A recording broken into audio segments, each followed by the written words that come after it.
आदमी चलते चलते कब मर मारा जाता है कोनो ठिकाना नहीं है। ऐसे कि जैसे सुमति बना के बानी वही तरह जिंदगी में सबके साथ मिल के रह के चाहिए। जिंदगी में उतार चढ़ाव को कालेक्शन होला कि भाई भाई दुश्मन बन जाला, लेकिन ये गीत के माध्यम से एगो समाज खातिर संदेश बा। उदय भैया अरे कि रहे के न चाहिए भैया का है प्रीति, अरे कि रहे के न चाहिए भैया हर घड़ी तनी लाइव चलाओ तो हमारे मोबाइल से। हां जी लाइव चलाओ। ये गीत फेसबुक पर जाए तो कम से कम 2-4 हजार आदमी देखेंगे। वाह वाह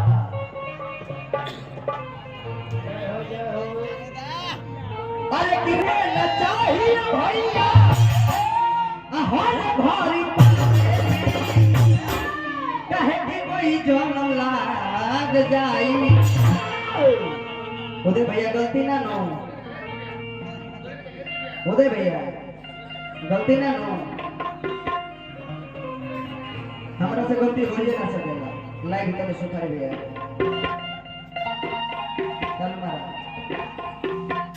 अरे कि रहे न चाहिए भैया हर घड़ी कहे कोई जन्म लाग जाई ये जिंदगी बनावे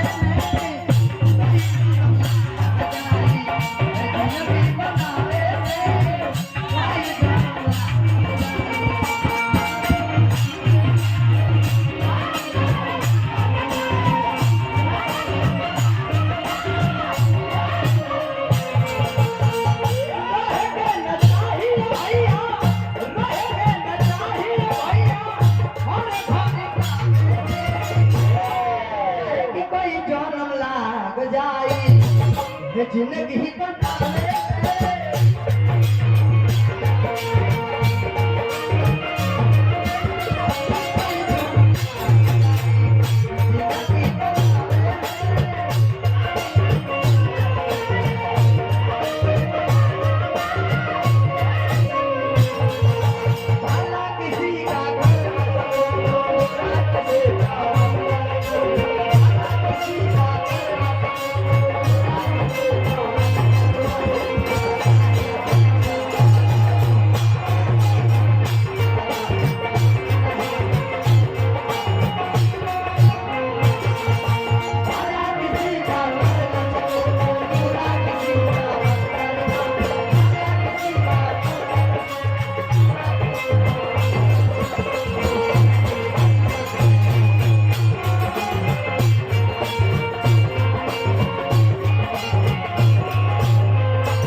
दूसरा के लोहिया पर कट जाने कोई हो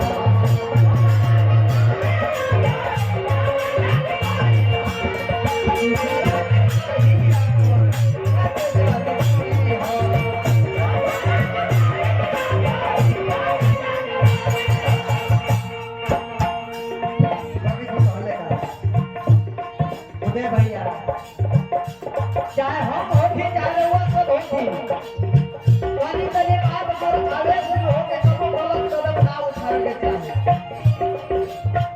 चाहे तेरे बात को नाराज मत होई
अरे तो हिते या